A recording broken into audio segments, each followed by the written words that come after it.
give a picture, paint a picture of life after death and of heaven and hell, which is equally unacceptable to me as this is acceptable. And in search of this truth, I have studied many books, many philosophers and religions.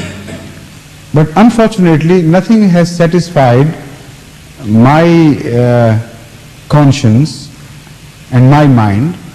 And he raises certain questions. This is the objection against this, and that is the objection against this. Now, if you read that and also read this book, immediately it would strike your mind that had he but read this book, he couldn't have said these questions remain unanswered. So that is what I mean. If a critical analysis of the book has to be made, it has to be made not in generalizations, but in particularizations. Find out what he has said and search for it to be found in other literature and the way it is discussed in other literature. Then we will know the true worth and value of this book. And this is the reason why at his time, when he was just an unknown entity, speaking from a very small village of Qadian, which was not recognized by his own people, his book created such wide impression and such deep impression upon the world that Tolstoy in his time noted this fact, that something has appeared in the world which must make its imprint. It's a very great work.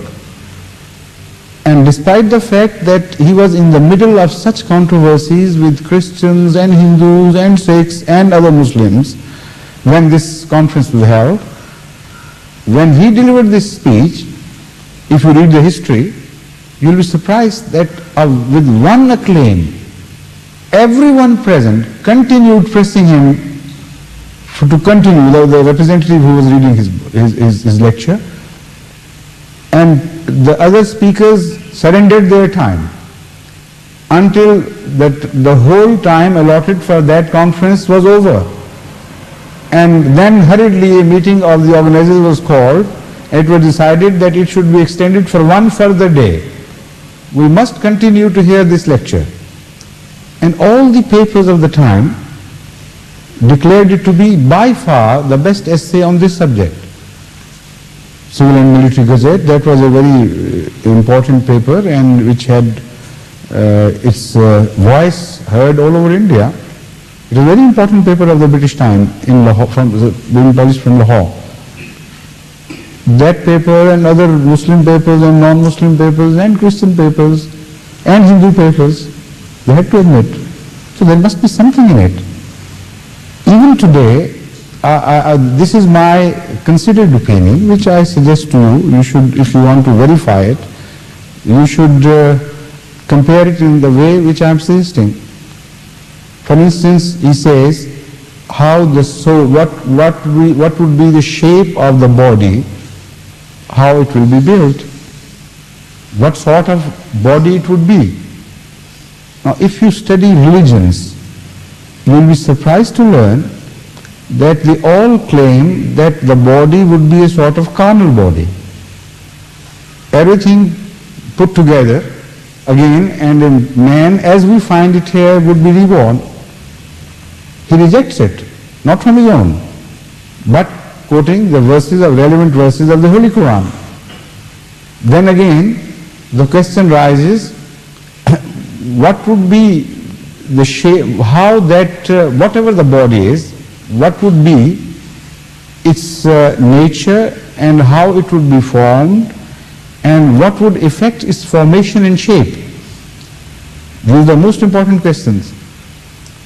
And he is the only one so far in the world. Nobody has said this thing even today, up to date I mean, that the soul which is given to man is constantly influenced by the moral acts or immoral acts which he commits. And they give the shape to the soul, and the soul is in a continuous process of evolution, and a finer, more ethereal body would develop from within that soul. Like from this matter, this soul developed. And it would be a long process. And that body, which we call it body, would be in relative terms only. The soul which we have would serve as a body, and a new soul would evolve from within it. And the qualities of the soul would be the qualities of our morality. And he proves it from the Holy Quran, from various verses, that if somebody is blind to truth here, because it's a spiritual blindness, that soul, that which would be body of course, working as a body in relative terms, would be blinded. And that would be hell, that would be suffering.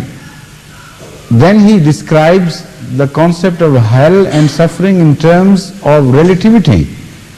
While he has no concept of the theory or relativity as propounded by Einstein later on, I am not referring to him. He is producing or propounding a concept of relativity in religious terms, which is the most modern concept. Yet he refers it to a book which was claimed to have been revealed by Prophet Muhammad, and we believe it was revealed to him by God about 1300 years before the time of the Prophet Messiah. And he told us, mentioning those verses, drawing inferences from those verses, which are still there for any person who wants to criticize them, that perhaps he has attributed things to those verses which were not meant. But his logic is so strong, his interrelationship between the verses, that no other conclusion can be drawn by a sane man.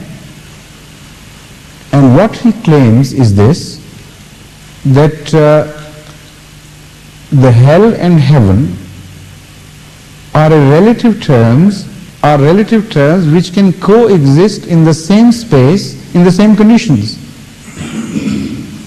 So this is why the hell described by the Holy Quran occupies the same space as heaven. And he quotes it from proves it from the verse, about the heaven. The Holy Quran says, Arzuhas samawatu wal ard. The heaven would occupy the entire space of the universe. And then he quotes the Holy Prophet of Islam, peace be upon him, that when this verse was read out to his companions, it was pointed out, how can it be possible that the heaven occupies the entire universe space, yet the hell is also there? Where is hell situated then? The answer of the Holy Prophet was, it is in the same space but you cannot realize. Now this is most revolutionary. He is not only explaining the Holy Quran, but he is proving that this explanation was known to the Prophet of Islam, to whom the book was being revealed. And he is neither adding words to the mouth of the Holy Quran nor to the mouth of the Holy Prophet of Islam. And from there he builds his inference and the theory based on these facts. And he quotes examples. He says, for instance, if somebody is extremely thirsty and also extremely hungry, deprived of energy, you present to him a bunch of chilled grapes, that would be heaven to him, because it would provide both the coolness which he requires, the water which has been drained out of his body, the energy in the most quickly assimilative form, and nothing could be better than this. But in the same place, in the same temperature, there is a person who is extremely nauseated, who is sick, and who is also physically in the same condition. He has been dehydrated as he is.